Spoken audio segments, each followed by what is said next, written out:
Salut à tous, c'est Capi. On se retrouve ensemble pour cette deuxième vidéo tutoriel dans la citadelle infernale. On va voir aujourd'hui le boss Fiel 100. Alors, vous m'avez fait quelques remarques, j'en ai tenu compte, plus ou moins comme j'ai pu.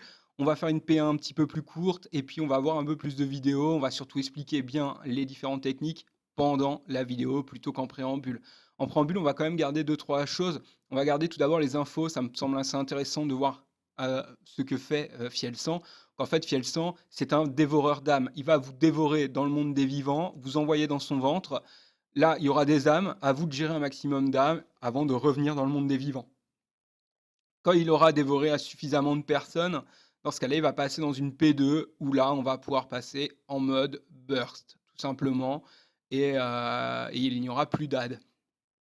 Maintenant, on va voir quand même le placement. Le placement est relativement simple. On va mettre la map, voilà, vous voyez le boss, hein, avec la tête de mort. On va mettre juste à côté les tanks qui vont s'échanger le boss de façon, très, très simple. En P1, à chaque fois qu'un des 2 tanks est envoyé dans le ventre, l'autre tank reprend. Quand il y a un gros add, on s'échange le gros add de temps en temps et en P2, on ne s'occupe plus du boss, on s'occupe de récupérer des petites boules, vous le verrez pendant la vidéo, afin que la P2 dure le plus longtemps possible. Le raid, lui, va se placer de cette façon-ci avec les healers au milieu de la salle. Alors il faut garder à l'esprit que sur ce boss, il y a pas mal de dommages aux alliés. Donc il faut garder 2-3 mètres d'écart les uns entre les autres. En faisant cette stratégie-là, on va permettre aux heals d'avoir plus d'espace, d'avoir tout le monde à portée et d'être tranquille. Alors essayez donc de laisser la moitié de la salle en priorité aux heals. Eh ben passons au boss maintenant. Tant qu'à faire, on va aller voir ce qui se passe avec notre ami Fielsan. Alors voilà, Fiel 100, on est dedans. Bon, on va lancer la vidéo et puis on fera des pauses selon les techniques. Je vous les expliquerai. Petite chose quand même, je ne sais pas si vous avez remarqué, j'ai augmenté la taille de ma souris afin que vous voyez bien les indications que je vous donne. Donc voilà, alors, le toucher funeste, première technique. Là, on voit qu'il y a 3 personnes qui sont ciblées par le toucher funeste. Qu'est-ce qui se passe lors d'un toucher funeste? C'est assez simple. Vous avez un debuff, au bout de quelques secondes, le debuff explose et laisse une marque au sol, une espèce d'AOE. Vu qu'on est des gens, bien, on va pas laisser notre petite crotte au milieu du raid, on va plutôt les mettre sur les côtés de la salle.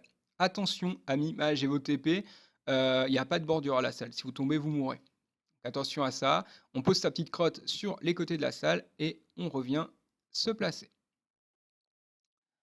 Donc là, on continue, on tape le boss, tout va bien dans le meilleur des mondes. Hop, on met pause. Petit escargot, vous voyez l'escargot là, ce que j'appelle l'escargot, ça fait des dégâts. D'accord? Ça fait énormément de dégâts. Si vous vous faites attraper par ça, vous allez mourir. Sur ce boss, quand on meurt, on va dans son ventre. Mais c'est pas bien, c'est nul. Bouh! Non, non, on fait pas ça. On va dans son ventre quand le boss nous oblige à y aller, c'est-à-dire qu'il nous y envoie.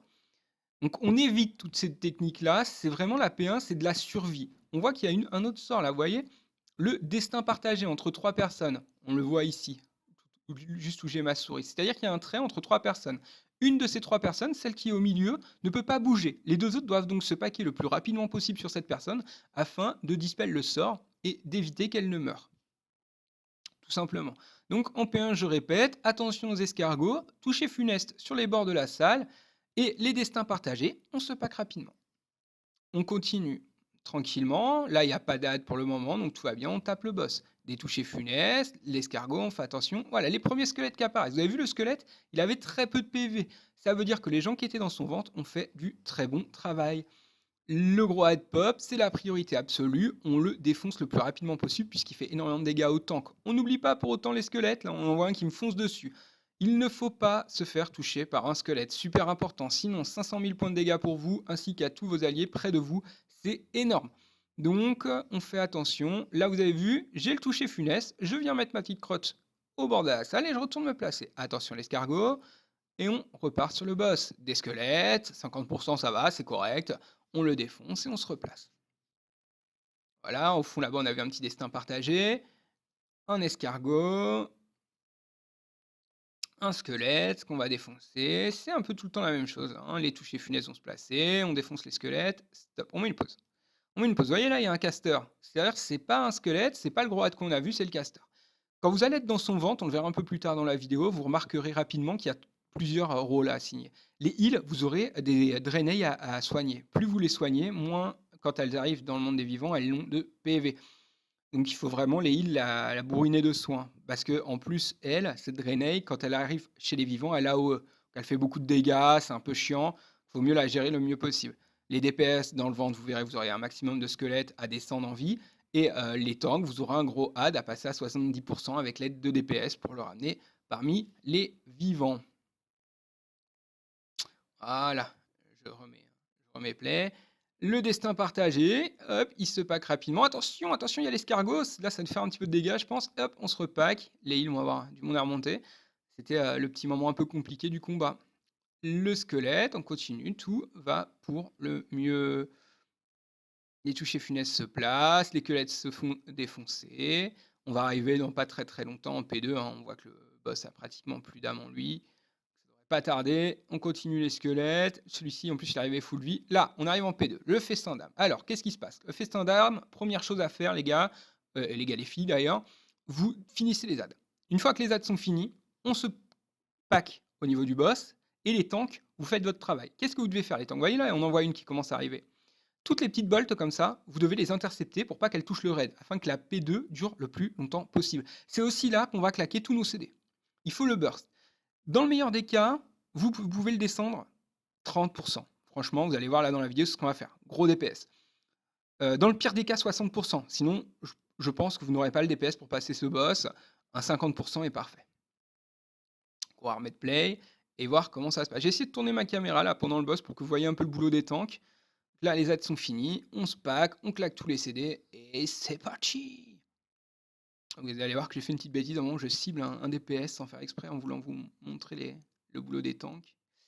Voilà, les tanks, vous voyez, il y a l'ours là qui court, hop, il intercepte ses petites boules, il se replace, et c'est parfait, on le bourrine. Donc là, il faut vraiment en profiter. C'est le moment où on peut taper le boss, c'est le moment où on profite au maximum du fight pour le taper. Donc là, vous avez vu, on le descend largement en dessous les 50%, ce qui est très, très, très.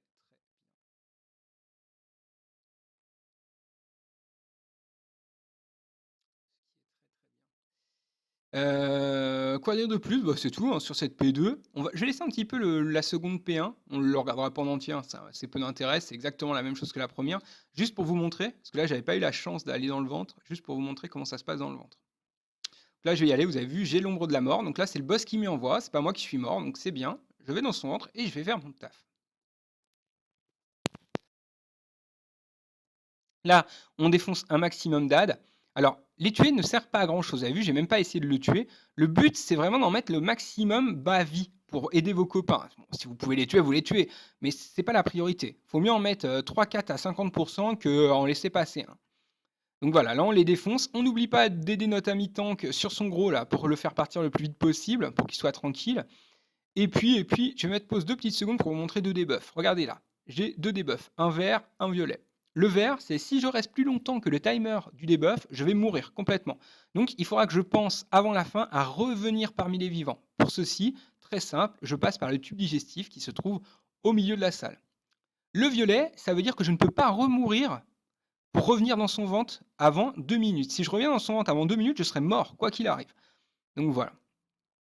Hop, on va continuer un petit peu, voir comment ça se passe. Donc là, il y a des squelettes qui vont passer, mais on s'est vraiment engagé en priorité sur le gros. Hop, il me reste 2 secondes, je passe. Et je retourne en P1. Voilà, donc là, on a vu tout le boss. On va pouvoir revenir sur la scène précédente. Voilà, je ne sais pas si vous avez des questions. N'hésitez pas en commentaire. On n'hésite pas aussi à mettre un petit pouce vert, ça serait sympa, à follow la chaîne. Si vous voulez aussi d'autres guides, on n'hésite pas à demander, des guides peut-être d'add-on aussi, hein, que je pourrais vous donner. Sinon aussi, vous retrouvez sur cette chaîne, bien sûr, Gadok avec du Hearthstone. Il a fait un très bon deck avec le Shaman OTK. N'hésitez pas à aller voir ça, il fera d'autres vidéos très prochainement. Moi, je vous remercie, j'espère que ça vous a plu.